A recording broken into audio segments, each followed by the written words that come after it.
Remember last year? How many were here for the conference last year? Quite a few of you. You remember it was a glorious day and people were walking outside and picnicking on the lawns and so on. Well, we're going to have a really good session inside, and maybe by lunchtime it will have cleared up a little bit. Kirsty reminds me that some of you are here but haven't formally registered, so if you could make sure that you register with Kirsty or with Debbie at the reception desk, either during the first break or as soon as possible during the lunch break, that would be excellent. Thank you for that. We're always anxious to know who's come from how far. How many people have come from the London, Reading, High Wycombe, that kind of area? Quite a few of you. How many have come from Birmingham area? Yeah, we've got people from Birmingham. Manchester? Anyone further than Manchester? Where do you come from? Denmark. Denmark, okay. Yeah, well, it probably takes shorter time to get to Denmark than Manchester, but so Denmark. Any other countries represented that people have just flown in to visit us today? So I think we'll give the prize to Denmark. Welcome to you. We will do our absolute best to keep to time. Those of you who have been here before know that we try to keep to time. As the clock comes towards the end of the session, then I will gently walk up here and sit or stand at the front and try and hint to the presenter that the time is up. You should all have received a slip here for questions. I'm going to ask you as the day goes on to put any questions that you have on this slip. That means that when we have the question and answer session later on, we can have questions that are relevant.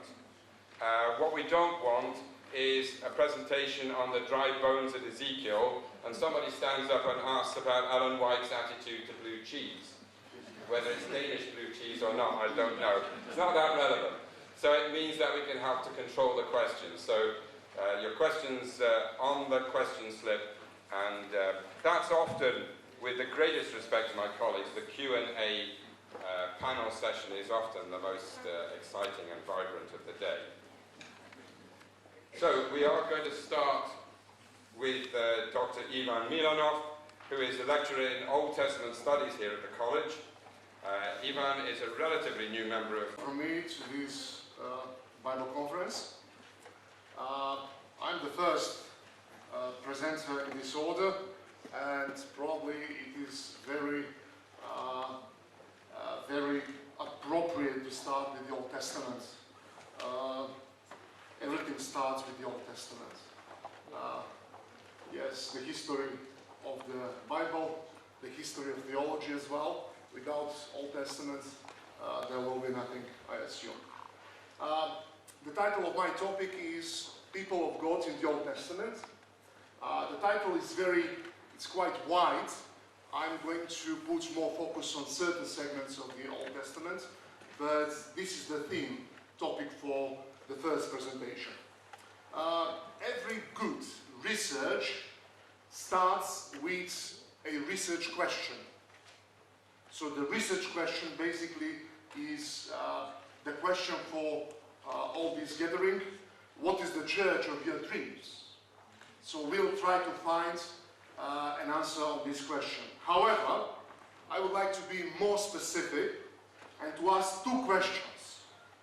What is the role of an individual in creating a community of faith in the Old Testament? This is a very important question. And second research question is, how could this role be fulfilled in the 21st century in Europe? Actually, with the answer of this second question, I would like to answer the question, so what?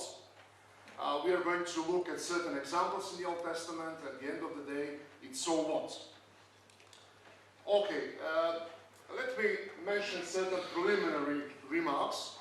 First, I'm using terminology community of faith instead of church or nation because the term church, as we know, in the New Testament is not that clear as a concept in the Old Testament.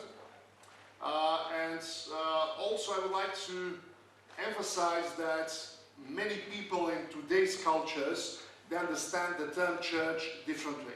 So I think that the term community of faith is enough wide to comprise everything. I don't say also chosen nation, because the theological concept of physical Israel does not exist. Even people in the Old Testament and New Testament who were born as Jews, as part of the Jewish nation, they were not, according to the Bible, guaranteed place in the kingdom of God. It is true that it's written in the Talmud that everybody born as a Jew is guaranteed a place in the kingdom of God. However, according to the Bible, only people who are faithful to God through the covenant are entitled to be the citizens of God's kingdom. For example, if you go to the Old Testament, especially in the Pentateuch, there are certain crimes, sins, for which there are certain punishments. So basically some of these punishments is disqualification to be a member of nation. Quite often there were brutal punishments when somebody's life was taken from them. So this is why no physical Israel as a theological conception, but always spiritual Israel. Because faith and faithfulness was always needed to be part of this chosen nation. Also, the term faith, very often in this presentation, will be understood as a synonym to faithfulness, loyalty, being loyal. So faith is not just a list of beliefs we believe. Faith is not just a membership in certain community of faith, but faith is something that is very active. Faith is loyalty, faithfulness. Also, I would like to mention that I'm not going to present comprehensive exposition of the Old Testament concept of people of God. So I have no intention to do that today, but there are certain examples, and I selected some parts of the Old Testament which I consider very important for this topic. Let me start. We are going to approach this topic as a selection of biblical texts and events from the Old Testament. In particular, we are going to pay attention to some aspects of creation, some aspects of life and events of Noah, described in the Old Testament, some aspects of Abraham's life, some aspects of Jacob's life, of Israel, Moses, Samuel, and probably at the end, if there is the time, I'm going to mention something about certain Old Testament prophets. Let me start with the creation. Basically, we are following the order we find in the canon of the Old Testament. First of all, what was the intention of the creational account in Genesis 1 and also Genesis 2? Intention is not to answer the questions of human beings in 21st century, nor to answer questions of particle physicists from our time, but the intention of this creational account is to answer the question, who created the world, and what are the theological implications of this statement. So basically, according to the Bible, God created the world, and what are the theological implications. I'm going to talk about certain terms today, spiritual, moral, and physical, but when you read the Bible approach these terms in terms of holiness, something that is connected. So basically, very often in the Bible, the difference between spiritual and moral is very difficult to spot. And also there is a clear relationship between spiritual and moral on one side and physical on the other side. So basically all these three aspects of human existence are connected quite close in the Bible. What are the facts of the creational account? Genesis 1:26 to 31. Humans were created on God's initiative. This is very important, especially if you read Genesis 1 to 11. Everything that is good in these accounts is always God's initiative. Everything that is negative in these accounts, it's human's initiative. So basically, in context of Genesis 1 to 11, God's initiative is something good. So the creation of human beings is good. Secondly, God also determined the purpose of their lives. In other words, they were created in the image of God. During the history of theology, various theologians, they propose several understandings of this phrase, but today I'm going to mention just two of them. The first one, which is quite close to the context of this paragraph in the Bible, is that human beings, mean that they are created in the image of God, they are capable, they are able to get into relationship with God. Because human beings of all creation are only capable created beings to have a meaningful relationship with God. In other words, animals don't pray. They don't build temples. They're not religious. The only being which is religious on this planet are human beings. The second aspect of human beings created in the image of God is that they were given certain responsibility and authority over the rest of creation.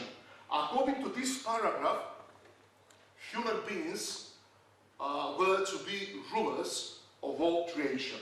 However, it doesn't mean that they should be abusers, but rather someone who should have cared for the whole creation. So basically, being created in the image of God means that human beings differ from the animals, and at the same time they differ from God. But at the same time they are similar to God and similar to the animals. Quite unique position of human beings. Also, according to this account, God decided to create community, which is very important, from a couple of individuals. And we will see later on that God always, when He would like to create a community, He starts with individuals. God could have created all the world in one word, populated with 6-7 billion people. But He decided to go from individual to community. And fourth, God created the relationship between humans themselves.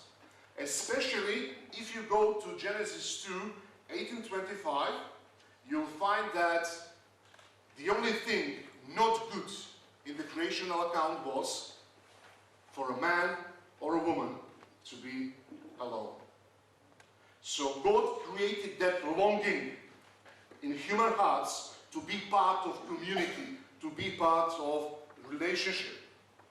And also, God created the relationship between humans and the rest of creation. Basically, when you read Genesis 1 and 2, there is not just an information about physical order in creation, but there are also moral implications about that. So, when you go to Genesis 2, you'll find that the moral statements, moral implications are very, very closely connected with human existence. If you fail to be obedient to God's commandments, one day you will disappear, says God. Okay, facts of the creational account, Genesis 2. Genesis 2 is actually closely connected with Genesis 3. In Genesis 2, we find this idea that human physical existence and creating of community of humans are inevitably related to their faithfulness to God. In other sense, to the moral order established in creating the world. This is quite interesting when you read Genesis 2 and when you try to read it for the first time. You'll find that faithfulness to God is related to human physical existence. When you think about theoretically, you can't make a relationship. But look at our lives. especially if you look at the last recession, 2007-2008. Recession is usually discussed in terms of finances, in terms of certain laws. However, more economists and more politicians will talk about selfishness of human beings, greediness of human beings. However, the terms selfishness and greediness do not belong to the world of economy and finance. They belong to the world of theology, ethics, philosophy. So basically, we can see that human moral behavior, human moral values, they have certain implications on human existence, human finances, human behavior, and all the relationships in the society. So basically, there is that connection. What are the consequences of human unfaithfulness? Death and disharmonious relationship between humans. So everything is romantic in Genesis 2. The scholars who are in Hebrew poetry, they would say that these statements made by the man saying, finally, this is bones from my bones and flesh from my flesh, in related to the new created woman. Some would say this is poetry. And more romantic evangelicals would say, when the man first saw a woman, he was singing. However, when you go in Genesis 3, after the fall in sin, there was no singing anymore, but accusation. So basically, unfaithfulness to the moral order, unfaithfulness to God, implicates actually disharmonious relationship between human beings. This is the ABC of church life, of marriage life, of any friendship, or working in any company, in any institution. So basically, everything is connected. What can we conclude about the creational account? The creation of human community starts with a couple of individuals, and that was God's plan and initiative. In that way, the humans have the same creator, and at the same time, they're related to each other. We are not just related that God is our creator, but we share the same biology and same genes. Okay, now, after so many generations and after so many people living on the earth, we can't see that. However, certain genetic research which can show that we are very, very close in our genetics. So basically, that is not only that God is our creator, but we are also biologically somehow connected. The success of God's plan for human community is related to human faithfulness to God. God intended with Adam and Eve to create an ideal community. However, everything failed because of their unfaithfulness. So for any community on this earth, even today, this kind of faithfulness towards God and faithfulness to other human beings is the sine qua non, the condition without which no community, no relationship can exist. God creates new humanity through Noah and his family. The flood actually is an opposite phenomenon to creation. God reduces created humanity to individuals due to their unfaithfulness. If you read from Genesis 4 to Genesis 6, you'll find out that humanity increased in numbers. But at the same time, the quality, especially the spiritual and moral quality of human beings, did not decrease, actually decreased, which is quite opposite phenomenon. And now with the flood, God reduces creative humanity, community of humans to certain individuals, 8 people. Why? Because of their unfaithfulness.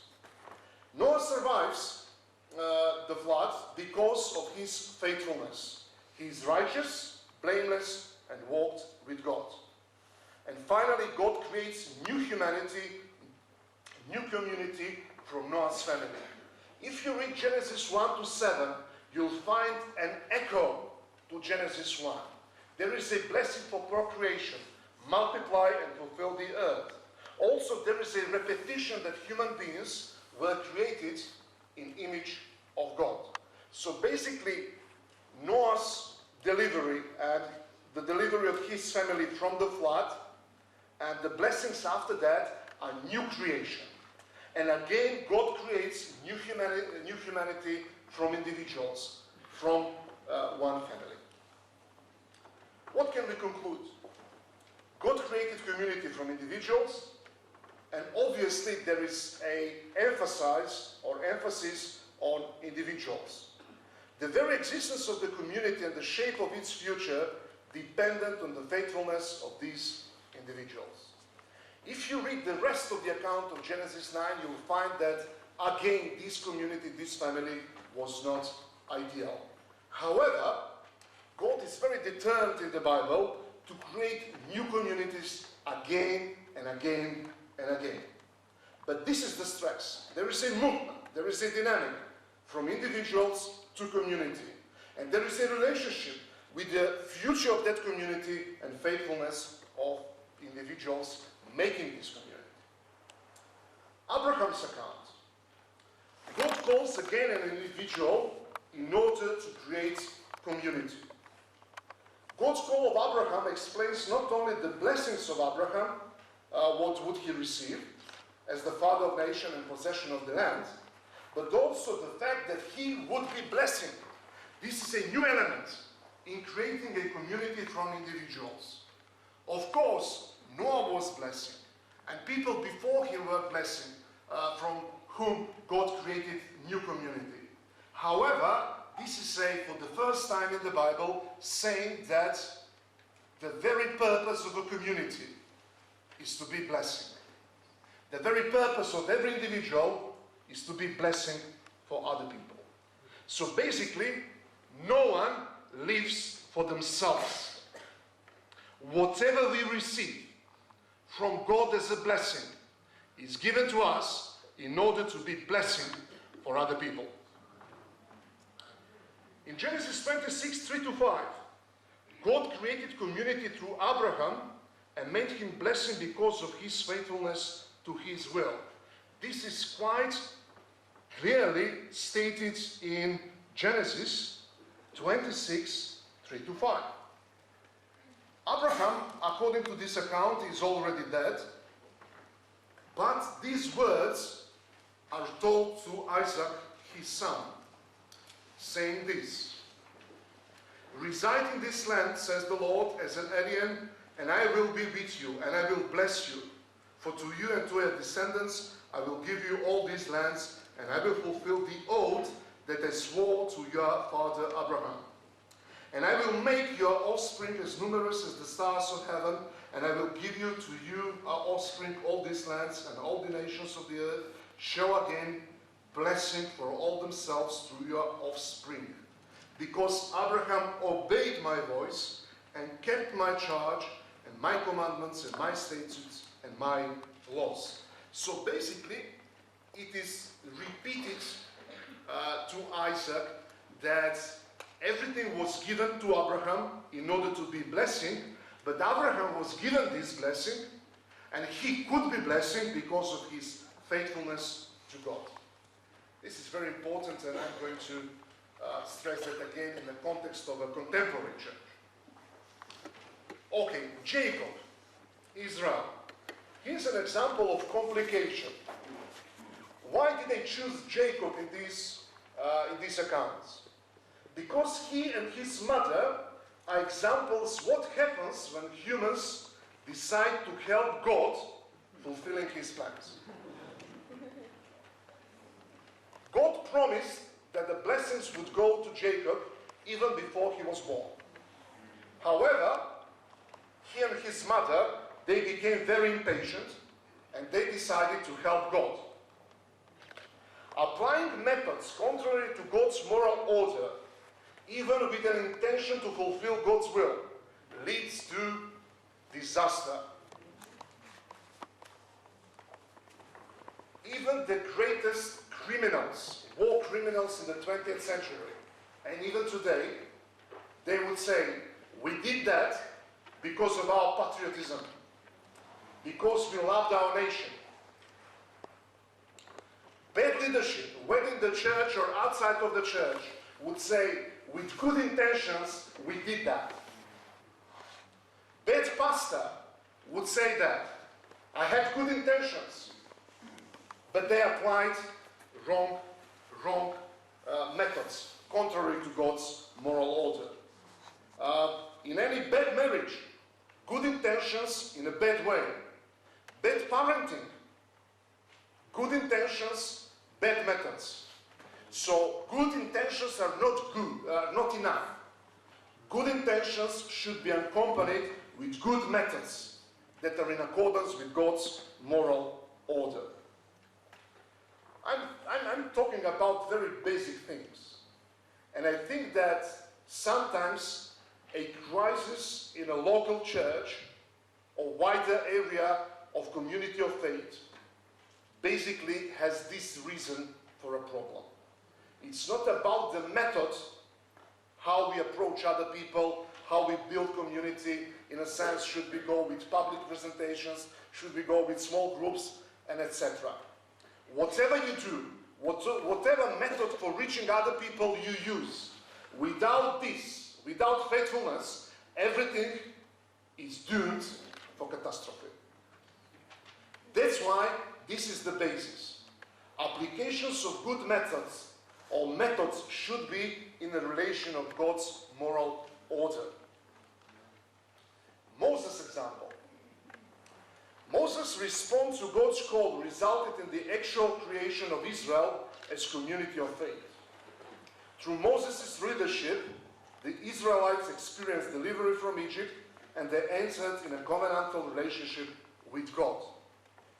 Through his work, God created a nation. Before their exodus from Egypt, they were just a family. After exodus from Egypt, they became a nation. And through Moses, they were organized as a nation, as a society, and especially they entered a covenantal relationship with God. A human being that was almost his life, he accepted the call. This is very important. Moses was not a young person when he received the call to ministry. And the greatest achievements he did for God and his people happened in the last third of his life. This is a good example because it's not too late for anybody to be involved in God's ministry.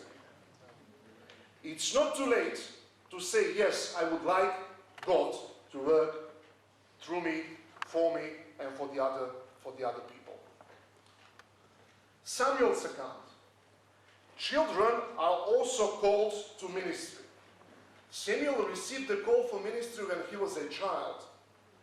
The spiritual and moral state in the nation, when he was a child, was catastrophic. For example, the leaders, priests, failed to conduct in accordance with God's moral order and cultic order as well.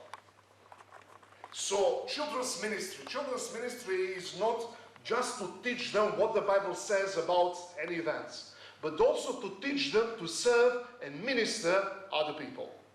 Because we can see that God can call children, He can work with them, and when they are enough grown up, they can work for the Lord in a good way.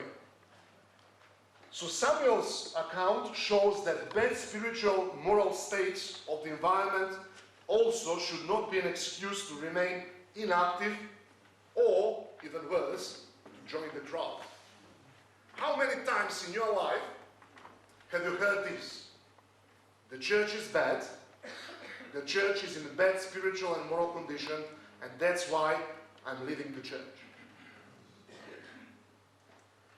How often people would try to justify their sinful living just with pointing a finger to other people. Samuel is an example that you can do something good even when the environment is very, very bad. The prophets, I call this the pain of restoration. All prophets, they try to deconstruct bad attitudes, bad theology, and bad practice of their contemporaries. And that was very painful, and tried to restore the nation, to restore the community of faith, to come back to the old paths. The efforts of the prophets to restore the community of faith demonstrate that the task is not easy. And the prophets, very often, they were individuals working against the crowd. I spoke to some students this week. After the Second World War, the theology, contemporary theology of Judaism, is obsessed with one question. Why did we suffer through the Holocaust? What happened? We are God-chosen people, and that happened to us. And they were obsessed with that question. Even Abraham Joshua Heschel, a very well-known rabbi from the 20th century, he wrote a very good book on prophets, motivated by this idea. And his daughter, who is also a theologian, Susan Heschel, she wrote in the preface of this book that my father, she said, considered that the prophets were people of pain. Why is that? Because the reaction of the community of faith very often is a source of pain. Look at Jeremiah. He was individual, preaching to a crowd. He was accused of being not patriotic and of being a blasphemer. He was individual against the crowd. Look at his confessions. They are a result of this pain. At the same time, the reaction of the community of faith could be a source of joy. Look at Haggai. When you compare Jeremiah to Haggai, there are huge differences in the first side. For example, Jeremiah's book is much, much longer than the book of Haggai. If I tell you now, find the book of Haggai in your Bibles, some of you might have trouble. But if I tell you, find Jeremiah when he says, I'm going to give you a new covenant. I'm going to write this covenant of your hearts. Immediately you will know that this is Jeremiah 31 to 34. But Haggai, he had a ministry of being a prophet for just 9 months. If you follow the chronology that goes just before every of his oracles, each of his oracles, you'll find some chronological reference. And if you put that together, it's around 9 months of ministry. If you go to the book of Jeremiah, you'll find that his ministry lasted more than 40 years. Jeremiah, compared to Haggai, is much more literary person. He's an artist. His way of explaining complicated theological things is amazing. These symbols, imagery he uses, this is an art. But at the same time, quite small number of people accepted what Jeremiah said. Haggai, he worked for 9 months. He had some good oracles in terms of literary form. They look fine. But it can be said that whole community listened to his message and they accepted that message. According to the book of Ezra, that was around 522 BC, and in 7 years they finished the work they started before, but stopped because they were discouraged, and they finished the building of the temple in 515 BC. In those terms, Haggai was very successful. However, Jeremiah worked hard. He put all his efforts and talents in his ministry, and the immediate results were not there. So, it is very important, especially from the prophet's example, to find out that results are not ours. The work is ours. Because Jeremiah's ministry is very useful to us today and to the generations before us, of course. Well, the book of Haggai is very useful as well. But the point is, probably whatever we do today probably wouldn't have some immediate results today or tomorrow. But you never know what will happen after 1 year or probably many years after that. So we do something and God can use that in different times. Once I was asked by church members how we can estimate, assess, evaluate that one pastor is a good pastor. And I told them probably the best method to evaluate pastors' work is when they leave the church for another church, for another area. Only then you'll find out what you have lost or what you have gained. But they told me, but that's very late. That's why I told them, when you realize that somebody is working a good job in the church, as a pastor, as an elder, whatever they do ministry in the church, for the community as well, you tell them now that they are doing a great job, regardless of the immediate results. So basically what I'm saying, that the Bible is not saying that building a community is something very easy. That could be a very painful work. It's a lifetime work. It's a lifetime achievement.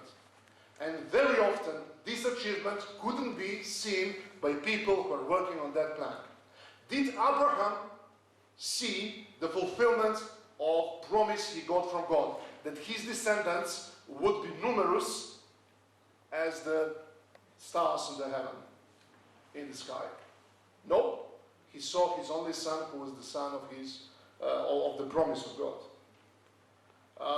It is very interesting when the prophets, especially Haggai, as a successful prophet, when he shared his message to the community, all his messages usually starts with listing the leaders of the community as individuals, Zerubbabel, Joshua or Yehoshua, the high priest, and then the community, the people of the land. So it is very interesting that when prophet worked, and when they would like to, they had this intention to change the community from bad to better, they tried to gain the attention of individuals. This is very important.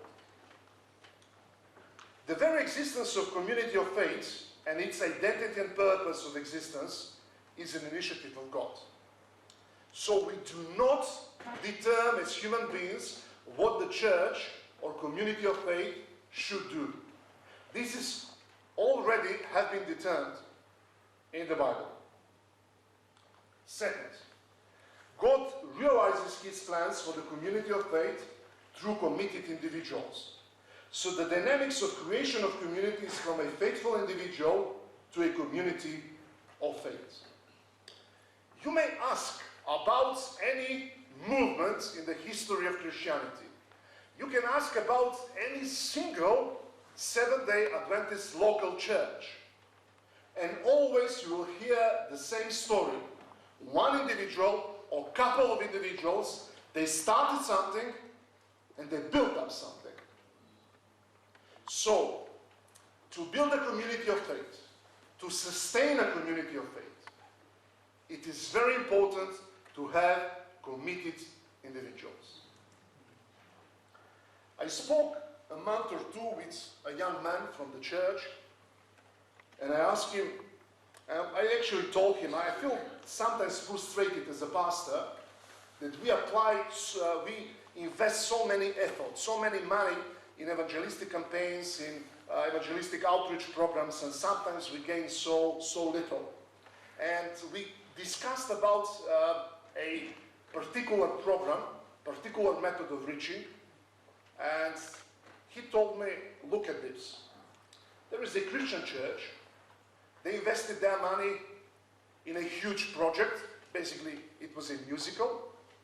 And that musical, it was done in a very good fashion, attracted so many young people. And after that, he told me, when these and audience in general, when they went out, just on the doors, they received the leaflet, join a small group. There is not much philosophy in that. And we think, yes, the small group, the principles of small group are very easy. 1 year ago, I was a pastor in Newbold, and this is a church plant. And we had around 40 to 50 church visitors. And I tried to connect these church visitors to the church members. And in the church I had at that time a young lady who was very ambitious. She's very skillful in her job. She's very ambitious for the church. She would like to minister. And she was one of the persons I relied on in this project. But after some time she told me, this lady you connected me with, she's bothering me. Why? She's calling me every day and she spends with me 1 hour over Skype or over the phone. And I told her, dear sister in Christ, welcome to personal ministry. We are not ready as church members very often to be bothered by people who have needs. That's why I'm talking about this ABC.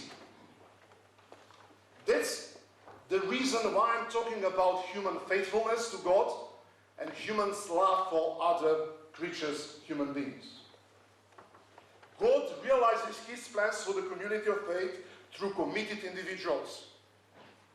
Always committed individuals started in the history of Christianity, even the history of our church, something big. Whatever you like. Name a college we have in the world. Committed individuals. Name the foundation of our church. Committed individuals. Name any institution we have in the world. Committed individuals. And then community. So this is very important. This is the dynamics how God works.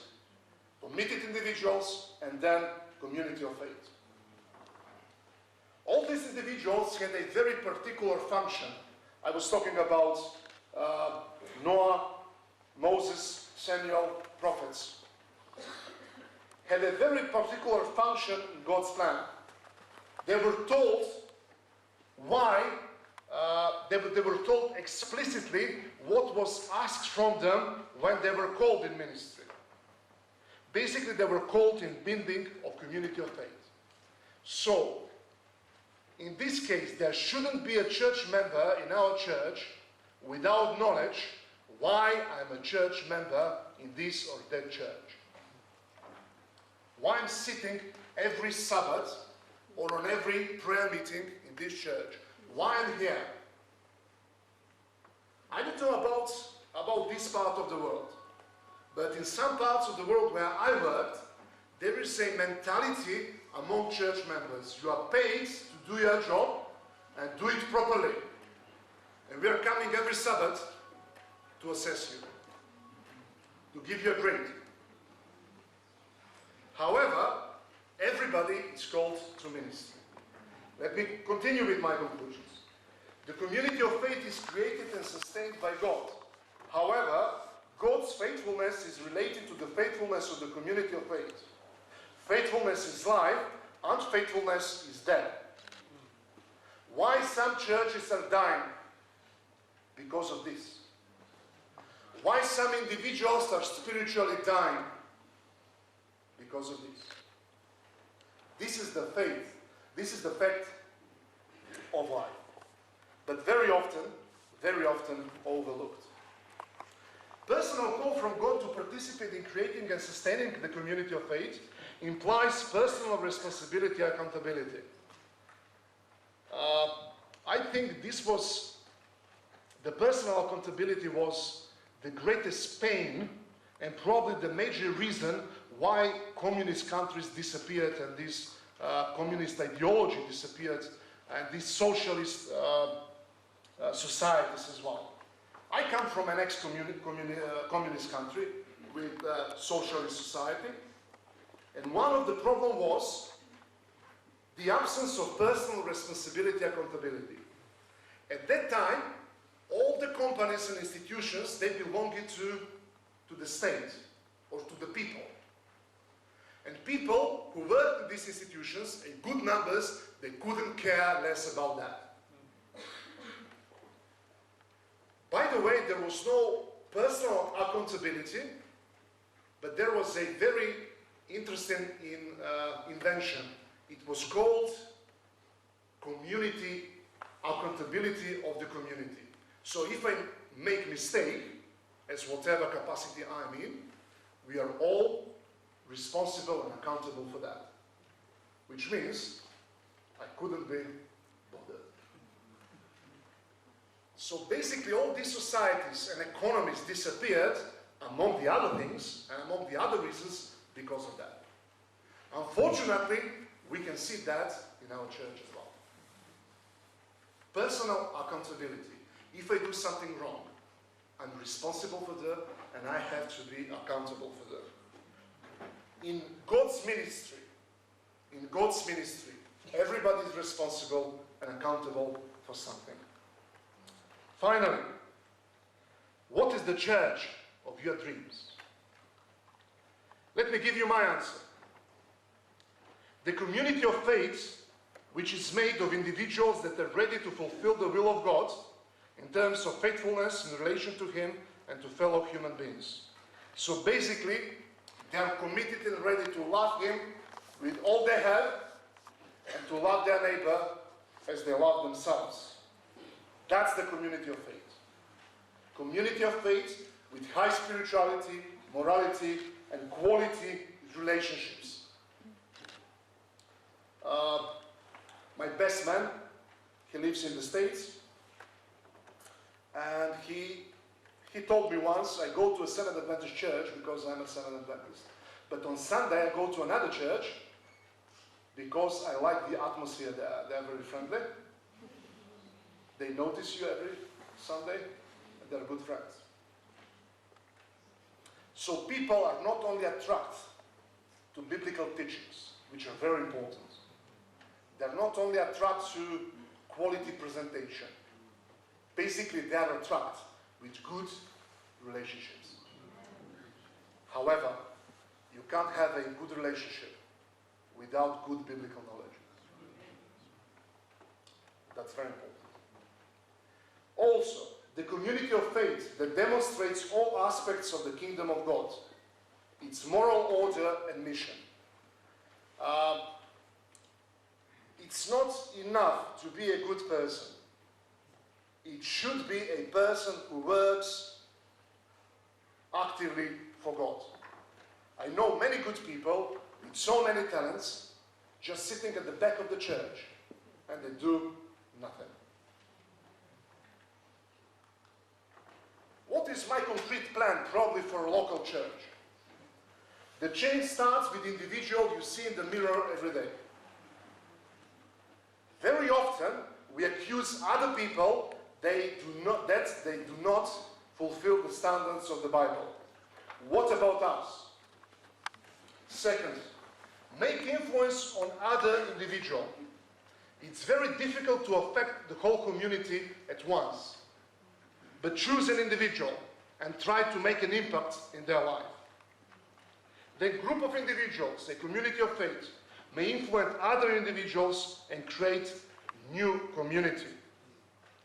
More proper communities of faith, the greater influence on the wider society is. So basically start with little, with a local church, with a local praying group, with a local small group, and the changes would go after and after. Some of us are megalomaniac. They would like to have huge audience. And there are some people like that in the church. But God works through individuals to build a community. Individuals. Even Acts 2 and 3 and 4, they were not just result of 10-day or whatever days prayer in the upper room. That was actually a result of Jesus' work of 3.5 years before that, and that was the result of ages of work of the prophets before him. So even one day when they baptized 3,000 to 5,000 people, that was entering somebody else's job. But everything starts with individuals. So what question for Europe? We are obsessed in Europe with methods. Probably not everybody. I have to admit that at one point in my pastoral work, I was obsessed with methods. However, I realized that if you don't have proper people, if I'm not proper pastor, whatever method I use to reach other people, to create a new church, a new community of faith, it's useless. So let's start from here and go further. May God bless us.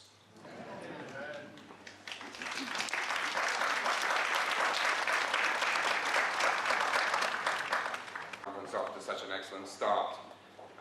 From the back I could see so many people with their iPads, their iPhones, just with their regular pads, making notes. And thank you for that. And thank you, just in case I forget later on, thank you to our 4 colleagues who will be presenting today. This is a lot of extra work on top of an already very busy load, so we appreciate that. Those of you who have been before will know that we vary the lecturers. We have a number of people to choose from. I'm going to suggest that we take, where are we, just before 11. Let's come back by 15 minutes. Your program suggests the next one will start at 11:30. I'm going to suggest that we start at 11:15.